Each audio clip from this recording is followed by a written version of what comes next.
Pour moi, Bourroult est certainement le peintre qui évoque le mieux la nature, et particulièrement celle du Haut-Doubs. Courbet disait qu'il peint ce qu'il voit et non ce qu'il imagine. Je pense que Robert Bourroult était vraiment dans cette logique. Il peignait vraiment ce qu'il voyait.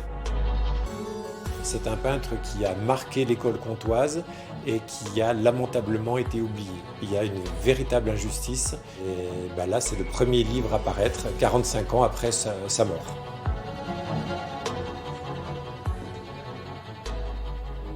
On était 3 au départ, un 4e est venu se joindre à nous qui est le photographe, et puis on a fait appel à 20 contributeurs extérieurs. On a eu très très rapidement un lien privilégié avec la famille.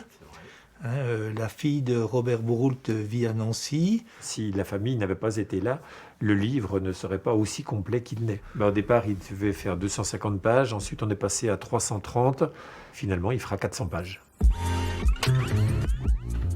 Bourroult, j'en ai toujours entendu parler dans ma famille. Il était très ami avec un de mes oncles de qui j'étais très proche. Il est mort quand j'avais 17 ans, donc j'ai pas des souvenirs très très précis, mais je suis sûr l'avoir rencontré soit dans ma famille, soit dans les rues de Pontarlier.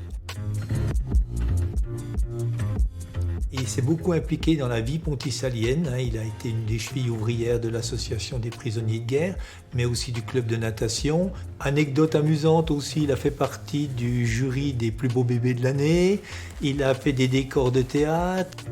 Il a créé le salon des Annonciades avec Fernier, Rose et Charigny. Et il a exposé dans chaque salon jusqu'en 1963. Quand on dit que c'est un homme extraordinaire, c'est un homme extraordinaire, c'est-à-dire qu'il sort de l'ordinaire. Il a un éventail en fait de passion, c'est un homme hors du commun. C'était quelqu'un qui, ayant vécu les 2 guerres, et notamment la première guerre dans les tranchées, je pense qu'il allait à l'essentiel, ce qui l'intéressait, et était sans concession. L'objectif n'était pas de publier un livre pour avoir des droits d'auteur, mais plutôt de se faire plaisir et réhabiliter Bourroult. C'est pas un catalogue raisonné, parce qu'il y a certainement beaucoup plus d'œuvres que l'on n'a pas découvert, mais 300 œuvres, c'est déjà énorme.